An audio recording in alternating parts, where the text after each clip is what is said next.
All right. Moving on. Here we go.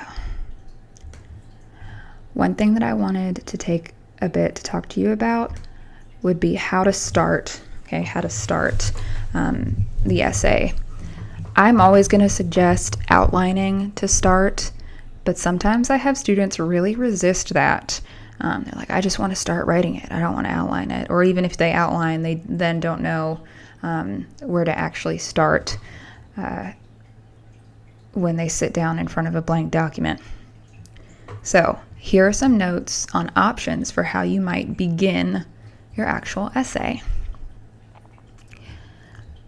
These suggestions are from pages 375 to 380 in the Norton, and I think it does a good job kind of talking about options here, but you'll notice that I have crossed some of these out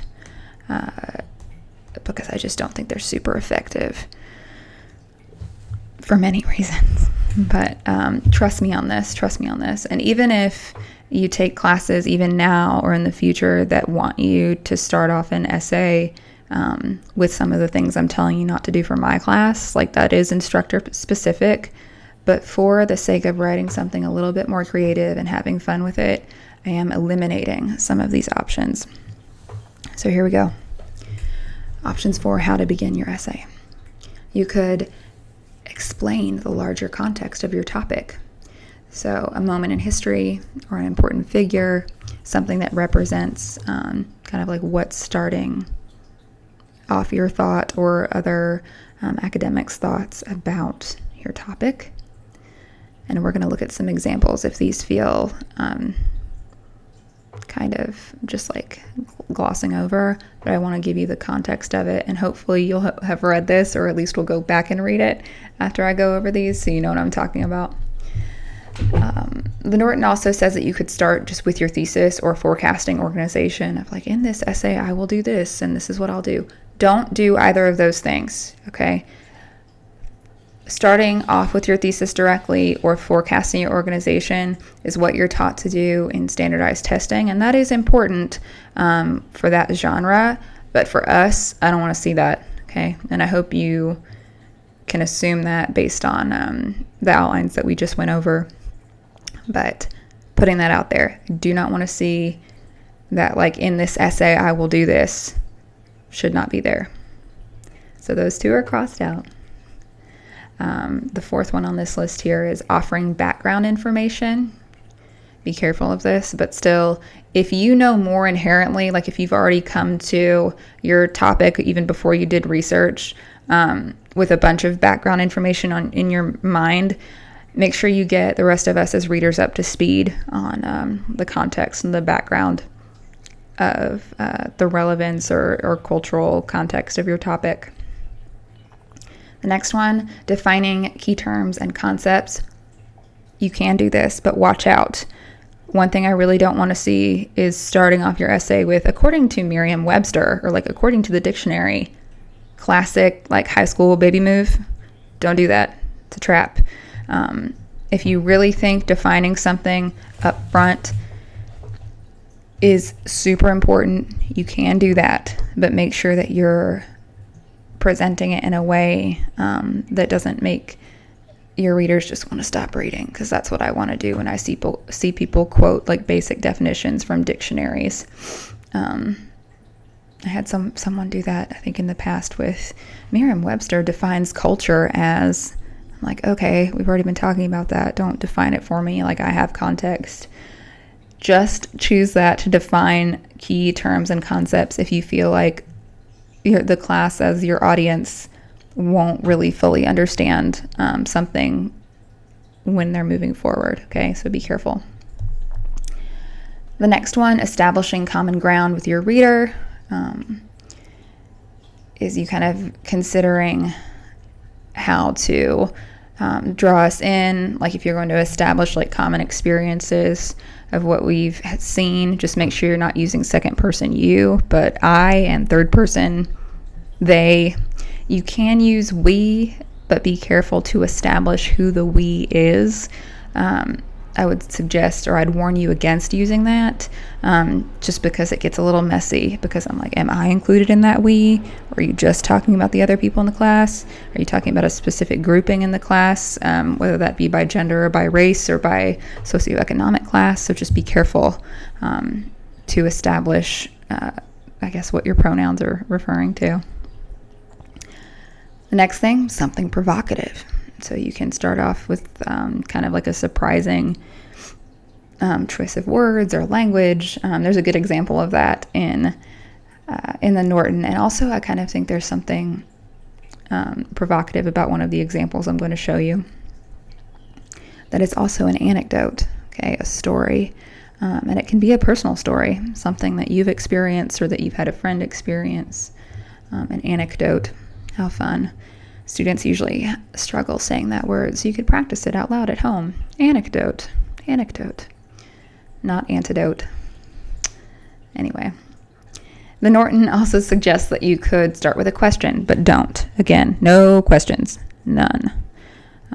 Just flip it. Make it a statement. Okay, that keeps the power, gives you the power with your own voice. If you have a question, just turn it into a statement, okay? Okay. And then the final suggestion, they say jump in, which I'm like, what does that mean? Really, they're talking about a profile. So if you want to give us information about someone that's relevant and important to your particular conversation up front, as kind of an example of the issue that you're talking about, that would be really cool. Okay, that's information that I wanted to give you on beginnings from the Norton. And now I want to show you just the beginning of some sample student essays, just the beginning. I just want to talk through a couple things. All right. So I will say this student that I had in 2018, I was so surprised by this essay, and I really loved it, and I love the choices that she made with her beginning. All right. So you'll see her title. Even this is, unfortunately, it says paternal, but she meant parental mental illness, children's experience, outcomes, and perspectives. So you kind of get some idea of what the essay might be about. But here's her beginning. I'm going to read it to you so you can fully enjoy it, right? And so I can pretend I'm in class rather than just saying, now read this. Here's what I have to say. So here's her first paragraph for her final essay. Snakes, snakes. This is what I heard my mother yelling while I was walking into the house from school. I could hear the fear in her voice, so I went to see if everything was okay. While I entered her room, I could see that she was standing on her bed and pointing to the ground, yelling, "Snakes!" I looked at where she was pointing, and nothing was there, but she was so scared that she was shaking and would not move, as if something was. I tried to calm her down and let her know that everything was okay, but this was not helping at all. My mother was having another hallucination. She has hallucinations because of the mental illness schizophrenia. In these situations, I do not know what to do to calm her down and reassure her that nothing is there. There is not really anything to do, but make sure she does not do anything harmful to herself or anyone else. That's just the first paragraph. She moves into the second paragraph by starting off with, my mother has been dealing with mental illness for the past 20 years. She's not dealing with just one type of mental illness, but several, including schizophrenia, depression, bipolar disorder, and anxiety. I have seen how these illnesses can make her think or feel. So just stopping there. From the title, we understand that this student is going to talk about like what it's like to be the child of a parent with mental illness. But it's not necessarily, she's not like saying that particularly in these first paragraphs. We're getting this kind of combination of like a profile of her mother, a provocative statement with those quotations of snakes, snakes, like that still sticks with me. And it's an anecdote, right? It's the story about her experiencing her mother's hallucination. I think that's a really effective way to start, because I know for me, I'd want to keep reading, and I did. And this student did really well on this final essay. Even reading out loud now, like years later, I could see like how we could tighten up the language a little bit. But this is super effective for the student. They made a lot of headway to communicate this image, this kind of landscape of what was happening for her and her mom. So there's that as an option, a way to start your essay. And I think this is a good example of, even if you don't have your thesis perfect, or you're not sure how to integrate all of your information that you've found just yet, you can still work on your intro, okay, to make us want to keep reading, to give us a visual of what you might be talking about, or an example of it. So there's that one. Another that's pretty solid, that gets like personal and also kind of helps establish kind of common ground, I think, is this one. So I'll read a little bit from this. As a young child, being socially accepted in school has always been a struggle. I'm sure this is true for others, not only for myself. I remember being in classrooms and not being sure of myself, my work, and or what others thought of me. I especially remember doubting myself. Throughout my years of education, attending college has been one of the most socially challenging experiences in my life. This is the point in my life where I have had to step outside of my comfort zone many times in order to accomplish tasks ahead of me. Not many students are capable of handling that pressure, so they drop out.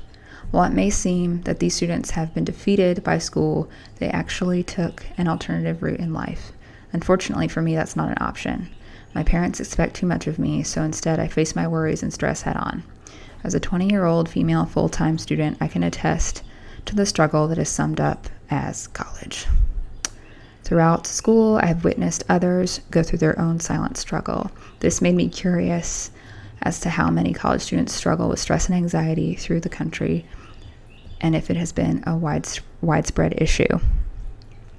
Even stopping there, you can see, I hope, that this student is definitely doing an exploratory structure, right? Because they're stating what made them curious, what they're interested in, but they've also established or attempted to establish a connection with the audience in the beginning. So that's one example. Again, an older sample, so even reading it out loud, I'm like, oh, we could have fixed that sentence, but that's an example of, it doesn't have to be the most perfect work you've ever written, but I want to encourage you, especially as we're doing all of this online, to read things out loud, to help each other, because we will be workshopping our essays long form still online with our peers, and I'll be around to help you too, and we can video chat about it. But just wanted to show you that example. There's one